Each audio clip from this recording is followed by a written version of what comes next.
Tonight we're diving into the heart of CareSuper, hearing directly from our leadership about what's happening with your super, how we're navigating the markets and what's coming next. I do want to just remind you all that everything you hear tonight is general information. We can't give personal advice here, but we've got experts on hand. If you'd like to chat one-to-one afterwards, we'd be happy to book an appointment with one of our super experts.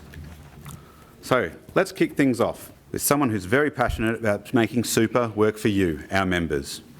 Our Chair, Linda Scott.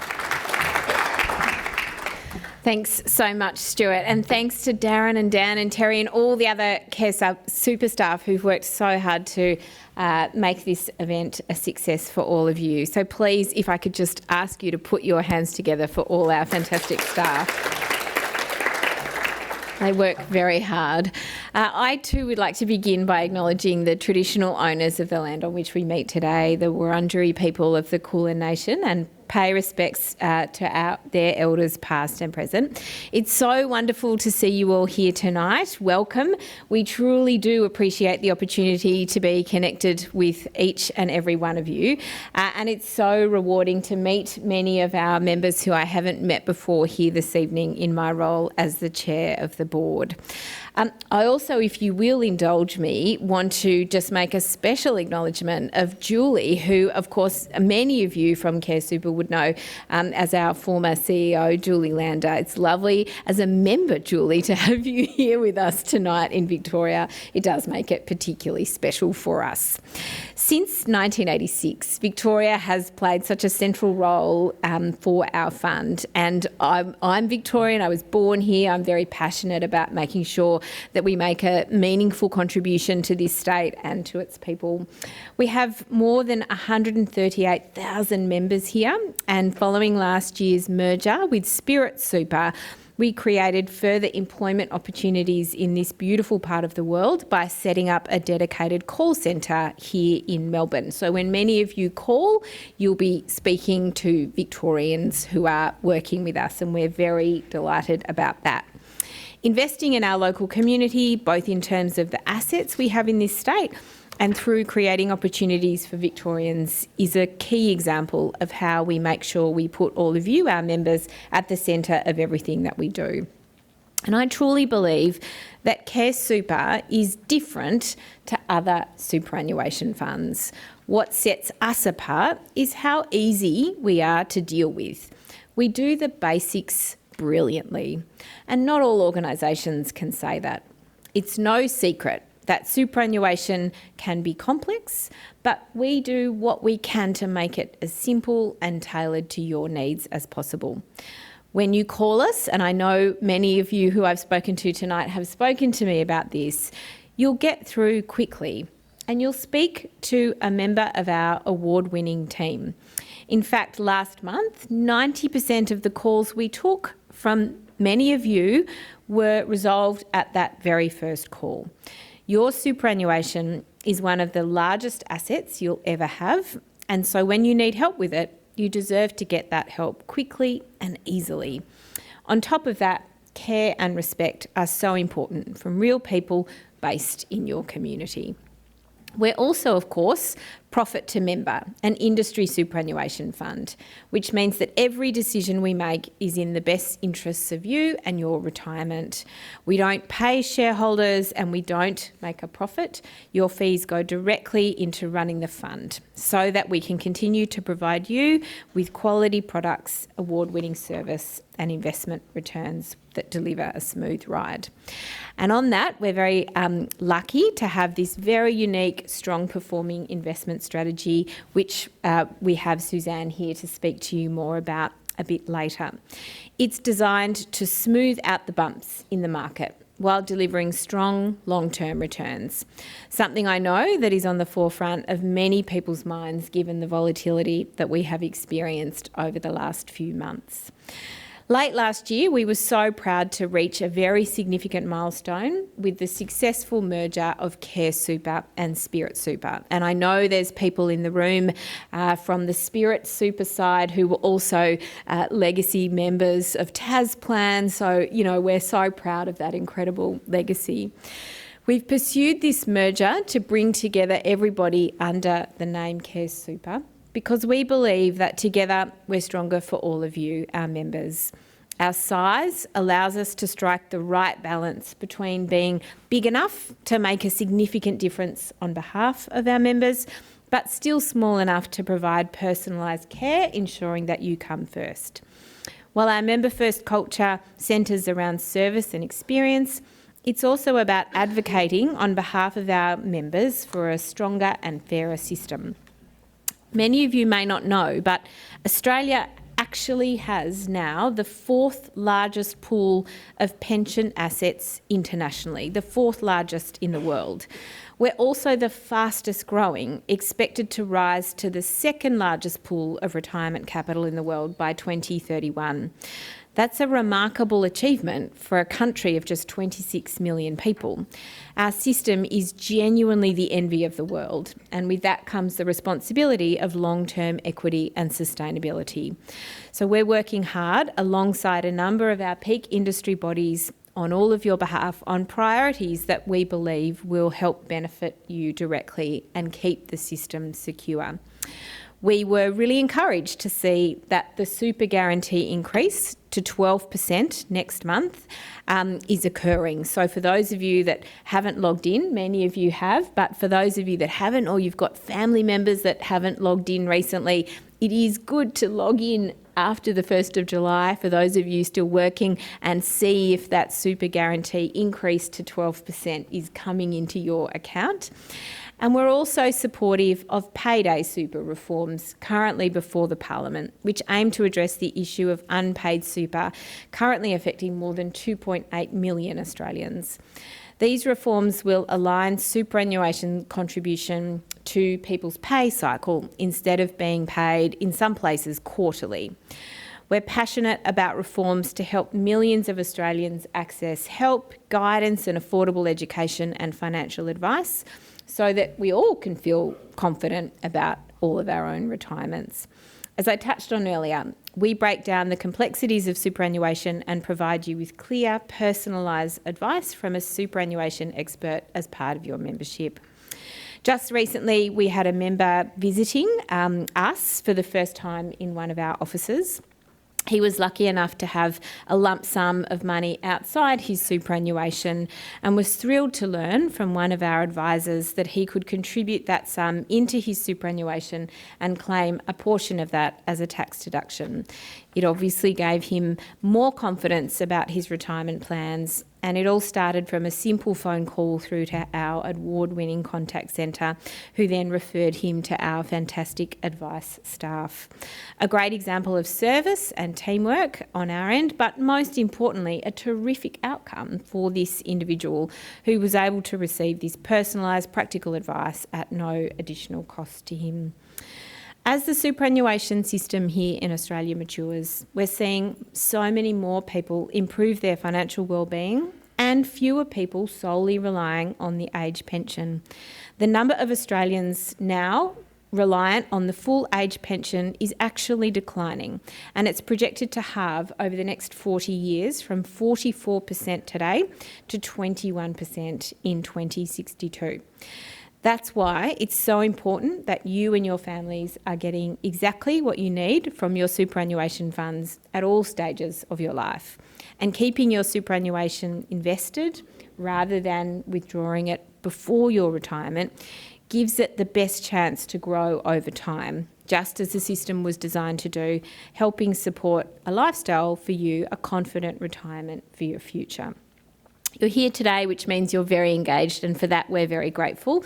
But it's important to ensure too that the next generations, children and grandchildren, if you have them, nieces, nephews, friends, are also really engaged with their superannuation too, so that they can enjoy a confident and comfortable retirement when the time comes.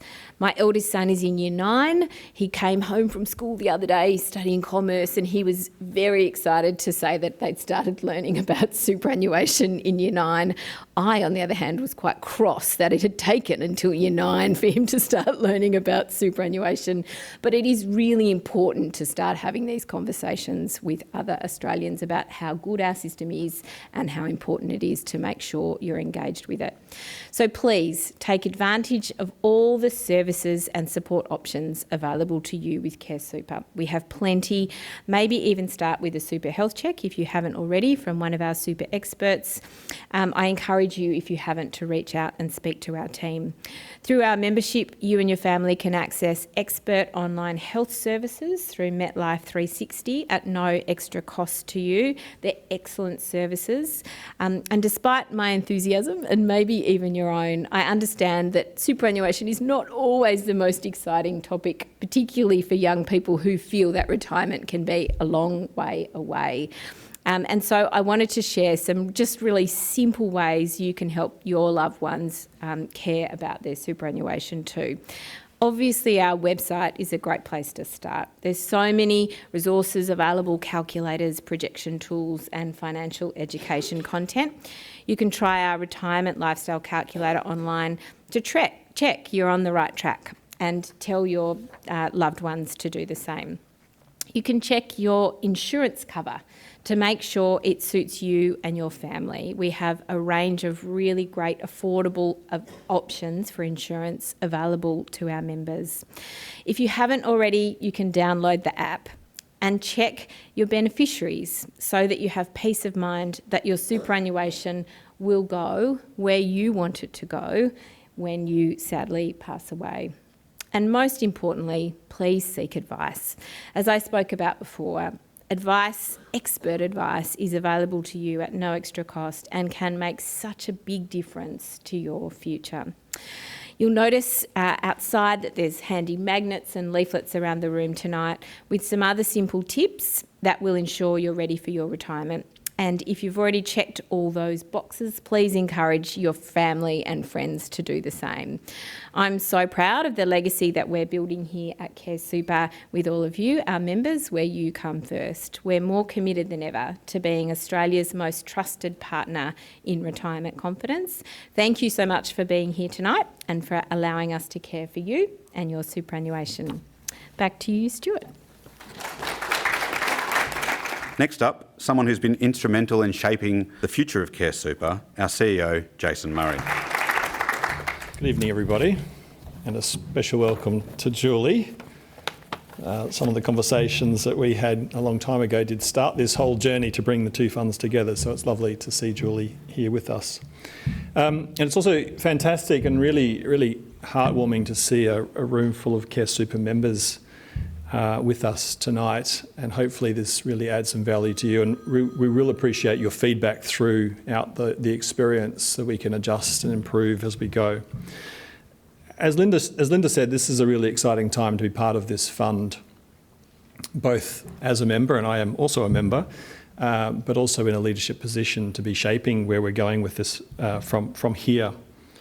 CareSuper, as we know it today, is a fund that brings together two proud histories.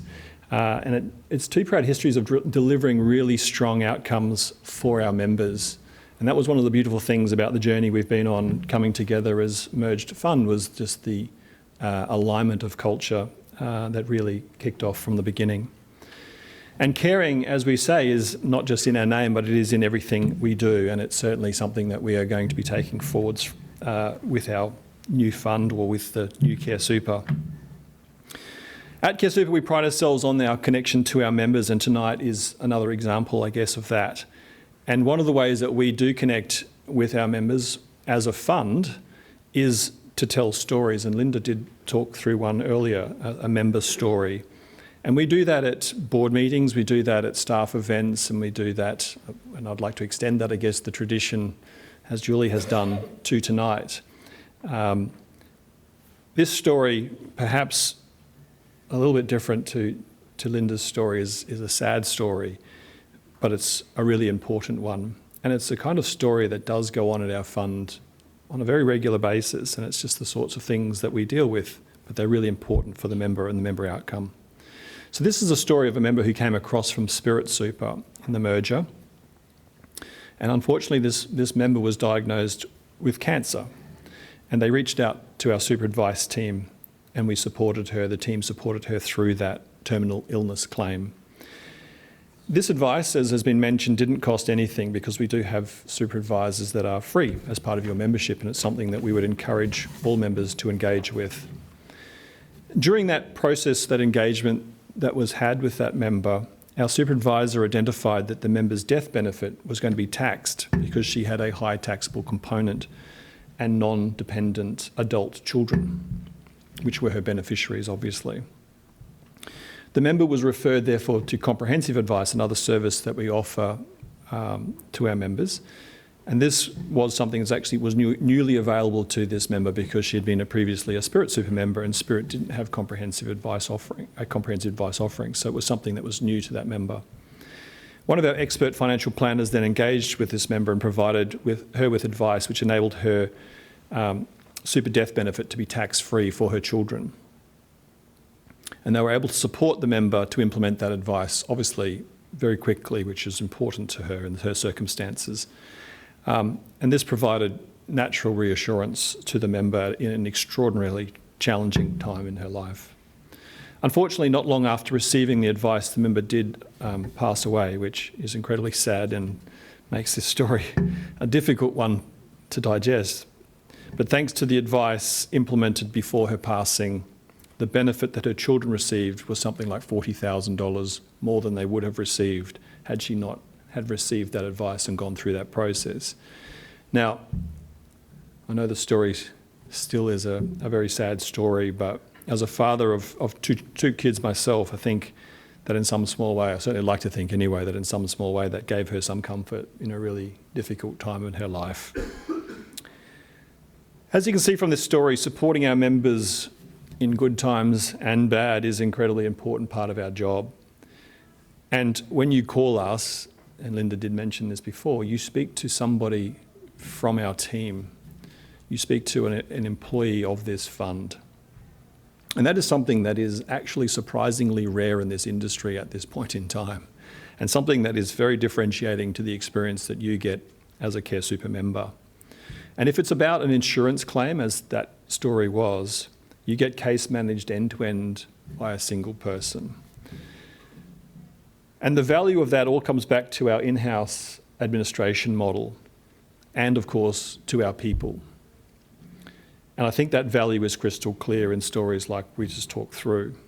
And 6 months post-merger, I'm very proud to say that that very team that does deliver that service every single day, and Kath Crawford sitting up the back here who looks after that whole team, 6 months after our merger date, we are back to being ranked number one for member experience, or customer experience, but member experience is how we reframe it, in the whole superannuation industry. And that is a pretty extraordinary outcome. And I would like to say, albeit I don't think it's a big challenge, we're also number one across the whole financial services industry. And that, yeah, that's a big deal, and that's an independent ranking through an organisation called Customer Service Benchmarking Australia. And as a fund, hopefully you get the sense that we like to help our members understand their super and their finances through advice and education, and events like this today are part of that story for us. Over the last 6 months since the merger, we've delivered more than 60 webinars, attended by more than 3,000 members, and hosted in-person educational events across the country. We've also enhanced the resources available on our website, and Linda did mention some of that earlier, such as our tools and calculators, projection tools for your retirement, etc., and lots and lots more education content to help our members engage with their super and ultimately plan for their retirement. Our connection to our members extends to supporting you through uncertain times. And no doubt you will have noticed Super's certainly had a few of those in recent months. The market volatility that has been triggered by obviously the US government imposed tariffs being a significant one that's been very present in people's lives and in the news. And equally, there's been cybersecurity issues that have affected the industry, which creates uncertainty for our members. Our Chief Investment Officer, Suzanne, is going to speak to you shortly and talk more about how our investment strategy works to smooth the volatility, the impacts of those market movements, and ensuring that strong long-term performance. But I will talk a little bit on the other topic, which has been certainly very topical, and I don't think is going to be any less in the future months and years ahead, but that of cybersecurity. Firstly, let me just reassure you that keeping your information, your personal information and your retirement savings safe is one of our top priorities. And let me also reassure you that in the recent stories about member accounts being impacted, CareSuper's accounts were not. We were not impacted by the cybersecurity incidents. But we take no comfort from the fact that they did occur. Because today threats are evolving and the scams are getting more sophisticated, as I'm sure you're well aware in other parts of your life. So we're also having to evolve our approaches to combat all of these threats, and some of them are obviously state-based. They are very significant in their nature. Alongside measures that you may experience yourself, such as verification codes and multi-factor authentication, we have comprehensive sets of strategies to tackle cybercrime threats and keep your superannuation as safe as possible. We've got a specialist financial crime team within the organisation and also a cybersecurity team, which are in-house and who have a constant lookout 24/7 for the sorts of threats that are out there and being ready to respond quickly. We also partner with leading cybersecurity organisations to further support our coverage and our ability to respond in augmenting our own capacity. We conduct regular tests looking for our vulnerabilities ourselves, and we publish member notifications and articles to help educate our members about the evolving threats, so you too can stay vigilant.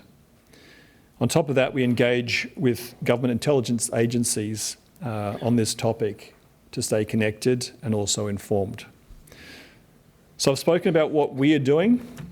Obviously, I keep some of it secret. It's best that I do, but we certainly have got lots of things that we do. But there's also things that you can do. And I would encourage you all to, and I'm sure every organisation that you're dealing with does also encourage you, but it's really, really important with something as significant as your retirement savings, to adopt strong, unique passwords and be vigilant against any sort of phishing attacks, which are, of course, increasing in their sophistication. You should know that CareSuper will never request your member online's passwords or login information by phone, by email, by text message or social media. So if you are approached by somebody purporting to be CareSuper and trying to get access to your information, it will not be us, and you can always contact us directly to find out if you need to. We'd encourage you to keep your antivirus software up to date and on all of your devices. Obviously, don't open attachments from or click on links from unknown sources, and these too are getting more sophisticated and harder to discern. And importantly, if any of your information, personal or otherwise, is compromised and you feel that you have been impacted outside of directly with us, we would encourage you to contact us and let us know. Any of your information that has been compromised can be used against you, and we will not necessarily know that it has been compromised. So if you have been impacted in any way or feel you might be at risk, please contact us as you would any of your other financial institutions. These things are really, really important, and we are there to help you, but we need to work together. So before I wrap, if you have any questions today about your super, I'd highly encourage you to reach out. Hopefully you've got lots of access points today and understand just how ready we are to talk to you and engage with you about your super and your retirement. The story I shared today obviously demonstrates that having a close look at your accounts and understanding it can have a significant difference to you, but also to your loved ones. And I just want to thank you all for your part in our journey and our history, and as Stu mentioned, some very long-standing members amongst us, which is fantastic to see. And thank you again just for the confidence that you have in us to look after your most important asset, which of course is your retirement savings. So thank you very much. I know you're all probably keen to hear from our next presenter, so I won't keep you waiting too much longer. It is my pleasure to introduce Suzanne Branton, our Chief Investment Officer. Good evening, everyone. It is an absolute pleasure to see you all. Thank you so much for joining us this evening. Fantastic to be with you. This is my 10th year in this role at CareSuper, and I'm incredibly fortunate to have the honour of guiding the investment program of the fund. So, investments, are we ready? Okay, so I'm going to cover a lot of territory tonight. I have a lot of material, so strap in. It's going to be a bit of a journey, and I've got quite a lot of slides, and I will be available afterwards to answer questions. So without further ado, let's get going. Okay, so I'm going to cover primarily topics relating to investment performance, how we invest, a bit about the investment landscape and what's happening in the world, and also I'm going to provide you with some examples of specific investments in your fund that you all own as members of the fund. But firstly, let's kick off with some thoughts on performance. Now, given today is the 4th of June, I thought it made sense to really focus on how the financial year is going so far. So I'm going to share with you some performance numbers that are to the end of May. These numbers are accurate, but they haven't been published, but they are accurate performance numbers, but of course they don't include June. So the financial year is not over yet, and they will change because things will no doubt change in June. But bear with me, I'm going to give you some highlights. So let's see how the financial year is shaping up so far. I'm going to just talk through the accumulation options. The pension results are similar. This is the balanced option. The green bar shows the financial year to date return to May, so 11 months worth of return. And as you can see, the result is an increase of 7.1%. And you couldn't predict it, but coincidentally, that is identical to the 10-year return, the 10-year average, which is shown in blue. So, who could have imagined it would be? The world has been volatile. There's been a lot of very interesting things happening in investment markets, but that return is bang on the long run average. Now, let's have a look at our diversified or pre-mixed options. So we call these diversified or pre-mixed options because these are options that we combine asset classes together and operate that design on your behalf. And they have varying levels of different asset classes in them. So on the left, you can see the growth option. It has the highest combination of higher growth or those riskier investments like shares. And if you move towards the right, you can see alternative growth, the sustainable balanced option, and then conservative, balanced and capital stable. Conservative, balanced and capital stable on your far right, they're the options that have the highest proportion of the more defensive asset classes like fixed interest and cash. But the message is similar across the page there. So the green bars show you the 11-month return, financial year to date to the end of May. They are all either similar or higher than the 10-year average, particularly those defensive options on your far right.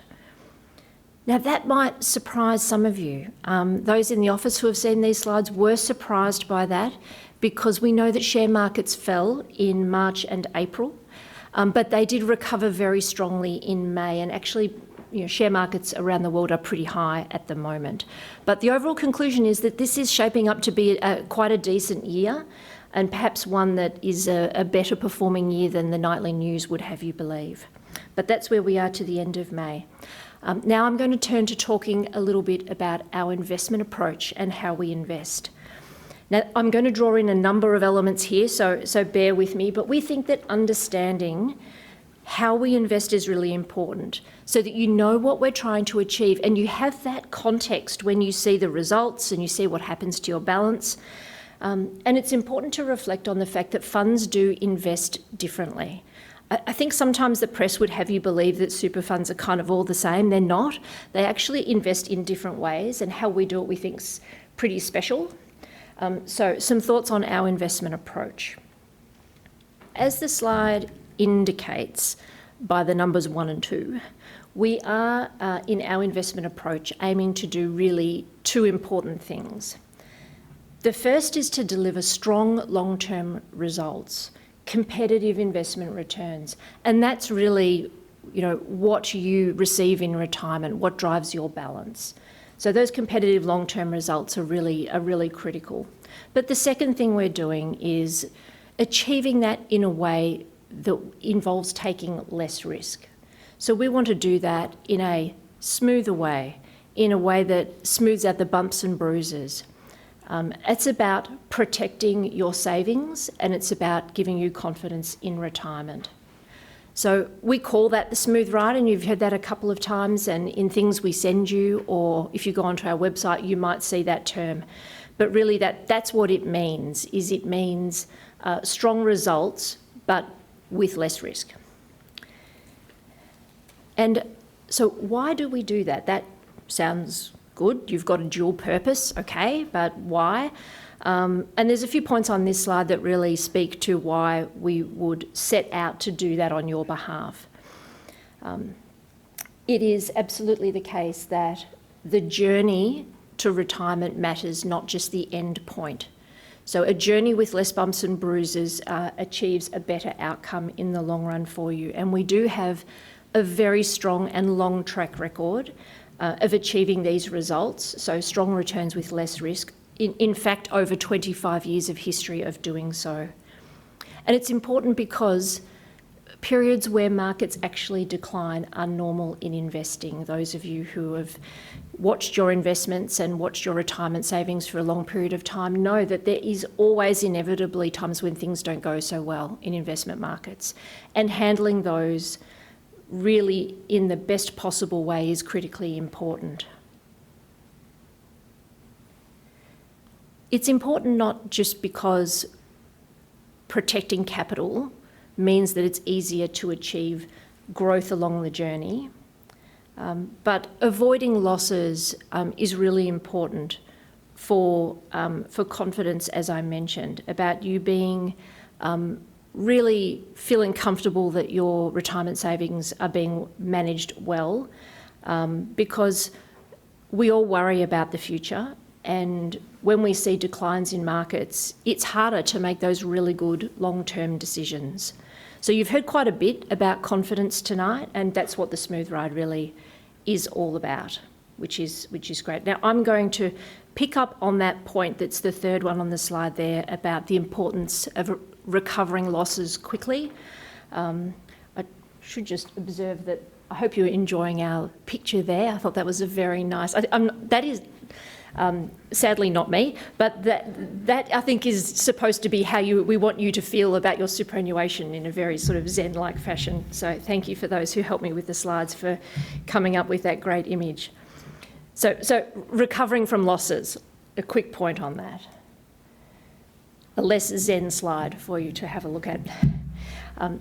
I've got 2 examples here. They both depict periods of time when share markets fell. The one on the left was after COVID, when inflation started to rise and central banks put up interest rates. And on the left there, if you were a member that started with $100, and if you were in the CareSuper balanced option, which is the dark blue line, your balance would have gone down, and then you would have recovered your balance by January 2023. Now, if you were in the light blue line, which depicts a member in the average fund in the industry, so an average fund experience, you recovered your losses by April 23. That was only a few months later, but that was quite a shallow setback in markets and a very rapid recovery. It is more important when downturns are more protracted or severe. For example, the global financial crisis on the right. Again, the dark blue line is the experience of a CareSuper member in the balanced option. After the GFC, members in that option recovered their losses by January 2011. But if you were in the average fund in the industry, you didn't recover your balance, so it was still down until September 2012. That is a year and a half later. That is a long time to be waiting for your balance to recover and start to resume compounding and growing again. So I hope that illustrates the point of the importance of trying to mitigate losses and trying to contain them as much as possible so we can get back to a point of growth as quickly as we can. Now, how do we do that? I've got a couple of slides here that speak a little bit more to the how. Now, we do run a very sophisticated investment program. There is a lot happening under the hood at any point in time. The central feature of our ability to deliver these smooth ride outcomes is really the fact that we're active investors. Everything in our investment program is active, and what that means is that we are agile. We can adjust the portfolio. We like to have a lot of levers that we can work with to achieve certain outcomes. To have more of some investments and less than others at different times. We focus very heavily on careful investment selection. We select everything that we invest in. We don't invest in passive indexes. That allows us to take opportunity, which is value adding a lot of the time, but it also allows us to contain risk. Because delivering the outcomes we're trying to achieve, strong long-term returns with less risk, means that you need to actually avoid some investments. And if you're not active, you can't avoid things that need to be avoided. That really is very important. Another central tenet of how we invest and that helps us achieve the outcomes we're trying to achieve is diversification. What used to, in the olden days, be called not putting all your eggs in one basket. But it is a really important point to be diversified, and we have a very strong focus on diversification in our investment program. I've just put up here some images that depict the 10 asset classes that we invest in all of those diversified pre-mixed options. 10 is a lot for a fund, so we've got 10 baskets. They're very exciting. If you go onto our website, you'll see we colour code them so it's not confusing when you're looking between options. It's a little hard to see the colours on that chart, but the colours are there. But not being reliant on any one type of investment at any point in time entirely is very beneficial. I'm going to show you some examples that hopefully draw that out in a moment. But in particular, we like to not be very, very heavily dependent on what happens in share markets all of the time and have more diverse growth exposures. That does mean that when share markets are really, really strong, we'll probably have a bit less in shares than some other funds, and that might make a bit of a difference in the short term. But we think it's really important in the long term to smooth out the journey. So what I'm going to focus on is the two asset classes in the bottom left that are not commonly discussed or that well understood. They are asset classes that some funds invest in, but we're very committed to having a diverse range of alternatives. So the first one, now bear with me, I'm going to just cover them at a very high level. If you're interested in the detail on some of these asset classes, the best thing to do is go on our website, because I'm just going to really give the concepts this evening. The first one is credit. So in essence, credit securities are debt instruments, a bit like fixed interest, except they're not as defensive as fixed interest investments. So credit securities are usually debt that's issued by corporations, companies around the world, or high yield. The global credit markets are bigger and deeper than share markets. They're incredibly diverse and a very rich source of return. We regard credit as a mid-risk asset class. So what does that mean? A mid-risk asset class is one that's partway between shares, which are riskier, and say something like fixed interest, which is quite defensive. And sometimes these mid-risk asset classes can be really helpful in delivering pretty good returns, but in a way that is less risky. So they're critical, as you would imagine, to our particular investment approach. So you can see in credit there that, that return over 9%, that's just the year to March as a for example. That's pretty good compared to shares, given it's way less risky than shares. Overseas shares delivered a better return, but Australian shares was much lower. That was only under a 3% return for Australian shares, just in that specific 12-month period. So that's just an example, and we might invest in credit instead of shares if we think that's appropriate and the balance of opportunities is better, but really great diversifying asset class. Now, very quickly, absolute return, and I'm potentially lingering a little too long on these, but absolute return asset class, they are strategies that are designed to deliver cash plus a buffer above a cash return. So it might be cash plus 2% or cash plus 1 or cash plus 3%. But this is a defensive asset class, entirely defensive. And we use it as an alternative to fixed income. If we think fixed income markets don't look particularly attractive or might be challenged, say, for example, by high inflation, we can invest in absolute return instead of fixed income and get a return that's higher than cash. And you can see that return in the purple bar is very high compared to those other defensive asset classes. So some examples of what we're really trying to achieve with diversification across the portfolio. Okay. Right, now I'm going to now pivot into something different and talk for a couple of minutes about what's happening in the world, the investment landscape. It's certainly interesting times, and I've got a couple of slides. I imagine that many of you will have questions, which I'll be very happy to answer, and we'll be here for a while afterwards as well. But to begin with, I'd like to share with you my overall impression, particularly of what's being said in the media about what's happening in markets and in the world at the moment. And I think it's not easy to interpret. It's actually very difficult to interpret what's said in the media for what it means for your investments and your superannuation.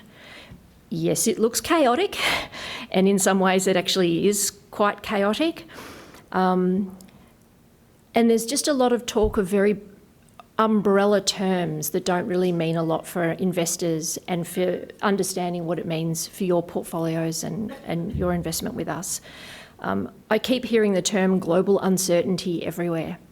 Well, okay, that's great. Global uncertainty, what does that actually really mean? So I'll give you an example. It's I was watching the news a couple of weeks ago on the day that the Reserve Bank of Australia cut the cash rate. So the Reserve Bank lowered the cash rate to 3.85 a couple of weeks ago.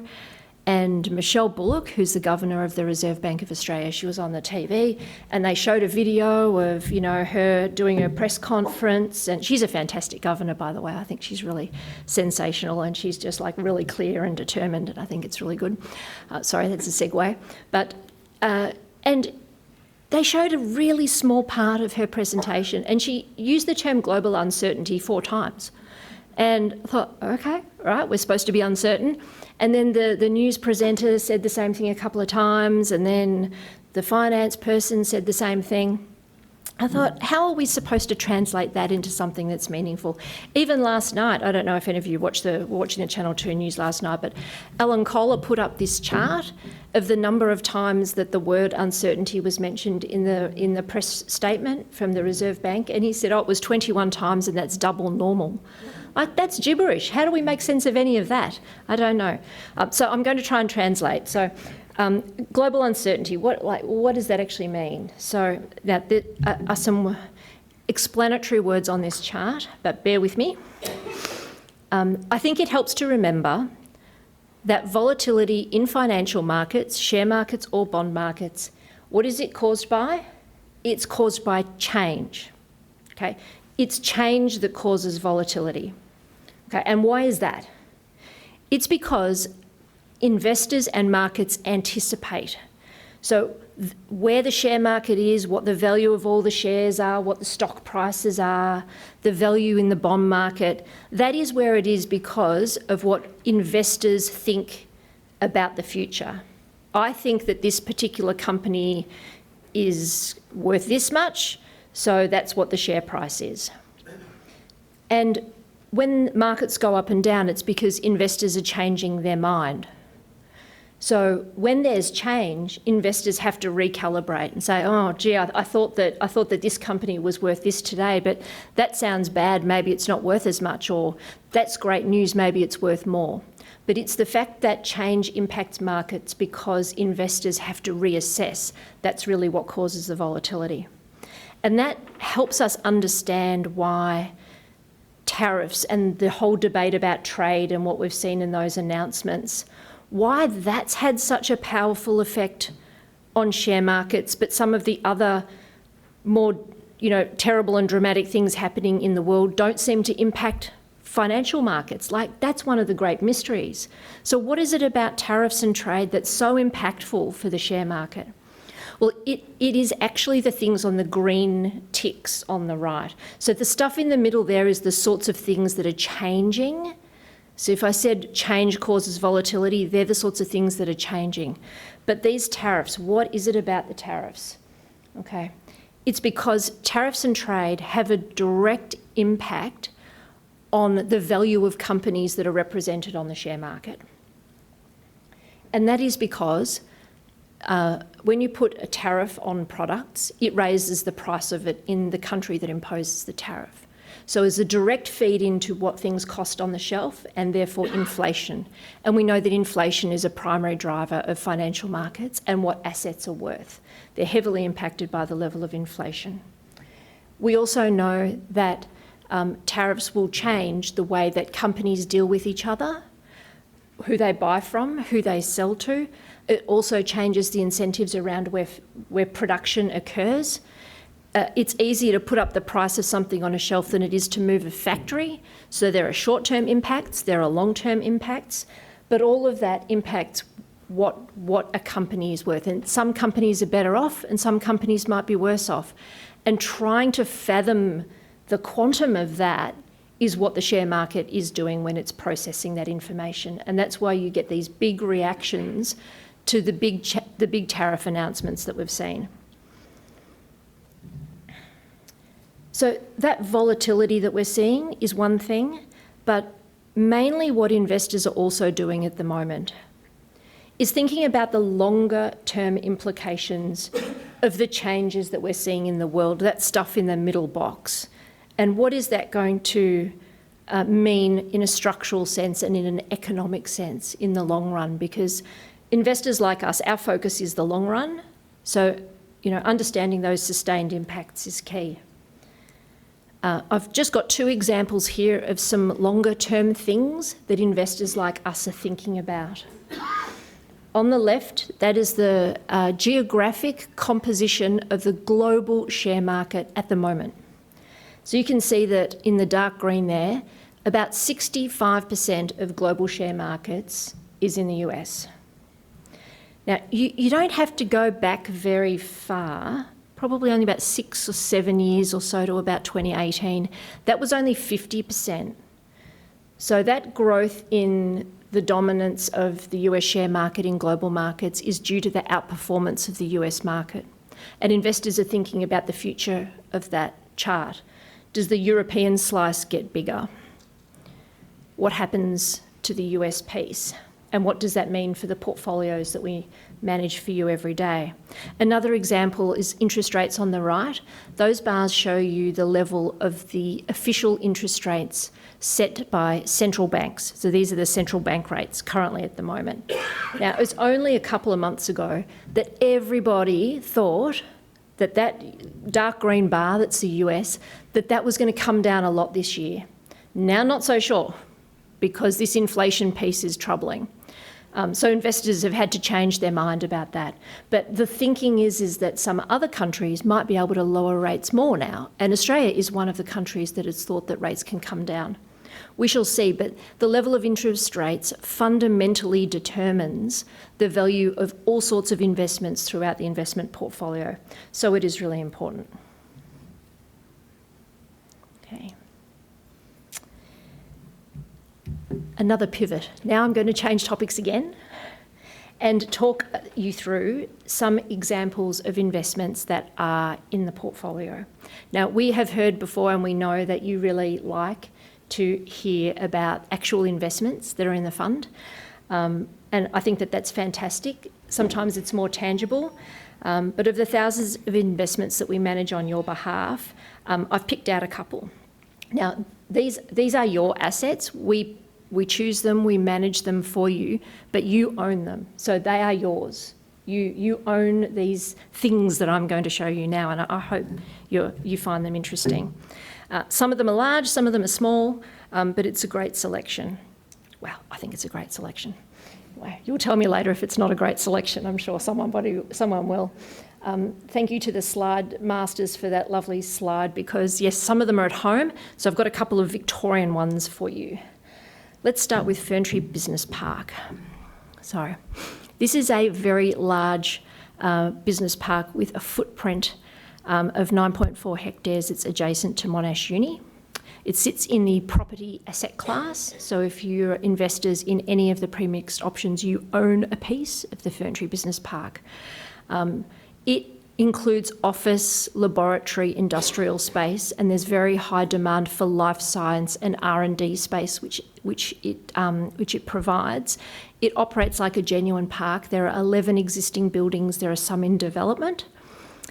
Its gross value is $290 million, and you own 100% of it. And that was an investment that was made in 2017. It's a very exciting investment in our property asset class.